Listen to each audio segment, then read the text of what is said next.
When one mentions a circus sideshow, or dare I say the freak shows of the past, what comes to mind? Perhaps images of tattooed women, performers laying on beds of nails, or horrendous geek acts performed under the light of a gas lamp. Maybe to the more initiated those words may conjure images of skilled but shocking performances and people with a myriad of physical and mental disabilities, displaying their abnormalities for gawking crowds of shaken but paying onlookers.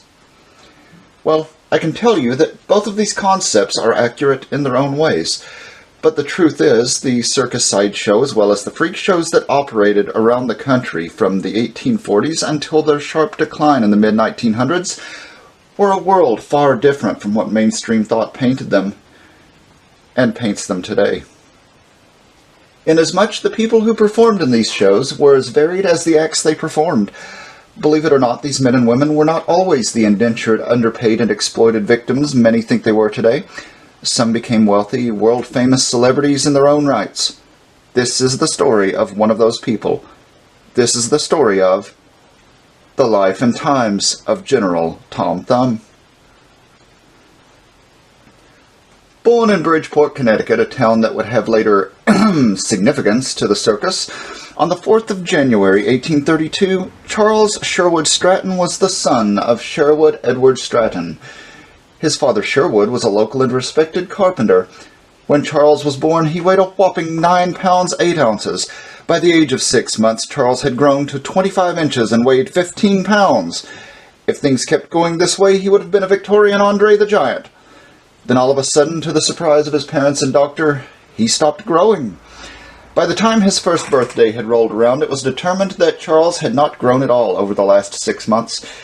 It was at this time the family's doctor broke the news that Charles Stratton's growth, for whatever reason, was stunted, and he would likely never reach the height of a normal person.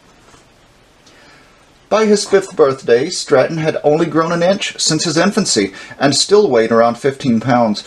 His condition didn't seem to affect him in any other way, though. By all accounts, young Charles was happy, healthy, and played with his siblings.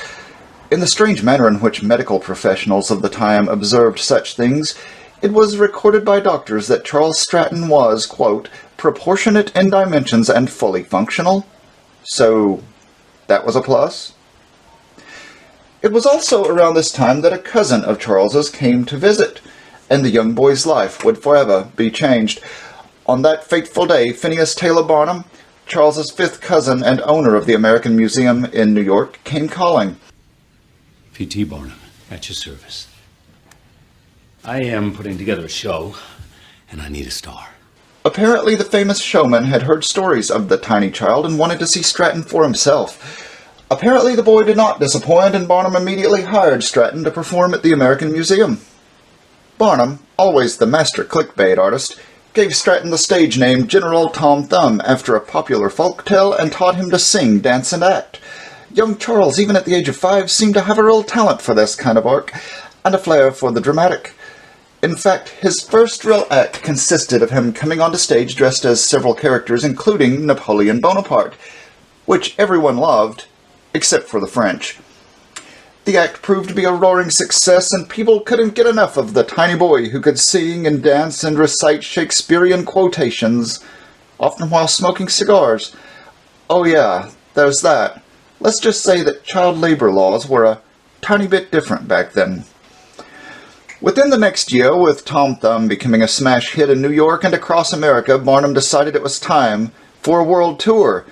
That's right, folks. Before Taylor Swift, before Motley Crue, it was the Tom Thumb World Tour selling out box offices across Europe. Stratton even met Queen Victoria and Edward VII, the Prince of Wales. By the time his 3-year European tour was at a close, Charles Stratton was the first celebrity superstar. Take that, Nickelback. Look at this photograph! It wasn't just his international fan base that contributed to his meteoric rise to fame either. Back in the United States, he became known as one of the most famous actors and comedians in the country, with critics glossing over his height and employment in a, quote, freak show, and instead focusing on his talent and presence on stage, writing of him as they would any other actor or musician at the time. Barnum himself, though still promoting Tom Thumb based on his height, also began to promote him largely based on his abilities as an entertainer. Now, All that may be a big so what in today's world, but in the mid-1800s, where racism, sexism, and othering were normal facets of society, this only goes to show what kind of impact Stratton had on the entertainment industry. Now, it turns out that it was not just his fame and fortune that was growing, though. Charles Stratton continued to put on additional height as he got older. By 13, he was 2'5". By the time of his 21st birthday, he was 2 feet 10 inches tall. By 1862, he had reached the towering height of 2 feet and 11 inches in height. That was also the year that Charles Stratton's life would change again. By 1863, Barnum had hired even more entertainers, including another little person with the amazingly lofty sobriquet of Commodore George Washington Morrison Nutt.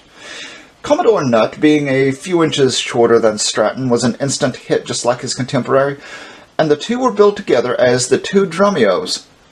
They were a good pairing, with Nutt being more unfiltered and downright belligerent, and Tom generally being laid back and polite. Of course, an odd couple-style friendship like this is bound to cause problems, right? Oh yes, especially when love is involved. You see, Barnum had recently hired another dwarf performer, a young woman by the name of Lavinia Warren, known on the stage for her perfect proportions and natural beauty, some calling her a, quote, perfect woman in miniature. Their words, not mine. Both men were smitten with Warren. As we all know, there is no bro code with circus performers. With both Charles and George chasing the hand of Lavinia, things were about to get very interesting. It appears that Commodore Nutt was simping hard for Lavinia Warren, but Stratton told Barnum that he had fallen in love with her and declared he wanted to propose. P.T. in turn told Lavinia to, well, let's just say he gently pushed her in Stratton's direction. With Charles's immense wealth and fame on his side, I'm sure Barnum didn't have to say much to the young lady. Furious that his fellow performer was edging in on his dream girl, Nutt accosted Stratton in a dressing room one day before a show. George threw hands and the two men got into a heck of a fight, with Nutt coming out on top. It's said that Barnum had to rush in and break them up. Even though Commodore Nutt won the brawl, it seems that Tom Thumb won the girl. He proposed to Lavinia Warren and she said yes. The wedding took place at Grace Episcopal Church, and the wedding reception was held at New York City's Metropolitan Hotel. Over 10,000 guests were in attendance, and the wedding was by invite only. This didn't stop thousands of people from trying to crash the party or bribe their way in, some offering up to $1,000 for a chance to see the two celebrities tie the knot. Ironically, Stratton's best man at the wedding? Yep, none other than George Nutt. Apparently they made up after their fight.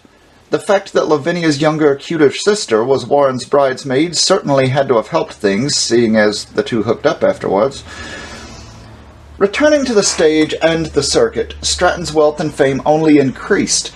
By 1878, he owned a large house in New York, a second home in Connecticut, a yacht, and even racehorses. He became so rich that when Barnum got into some financial trouble in 1878, Stratton was able and willing to bail out his old friend and manager, the two of them becoming business partners soon after. Now retired from show business, Charles and Lavinia enjoyed a few years of relative peace and relaxation. They survived a hotel fire in Milwaukee in 1883. 6 months later, sadly, Charles Stratton died from a sudden stroke. He was then 45 years old. At his funeral in Bridgeport, Connecticut, over 20,000 people showed up to bid farewell to an amazing performer, a loyal friend, and a great man. P.T. Barnum commissioned a statue of Charles to be erected at his gravesite. 35 years later, when Lavinia passed away, she was of course interred next to him. It can be said that history can repaint the heart and soul of a man in a multitude of colors unimaginable in his own lifetime. This is not so with Charles Sherwood Stratton.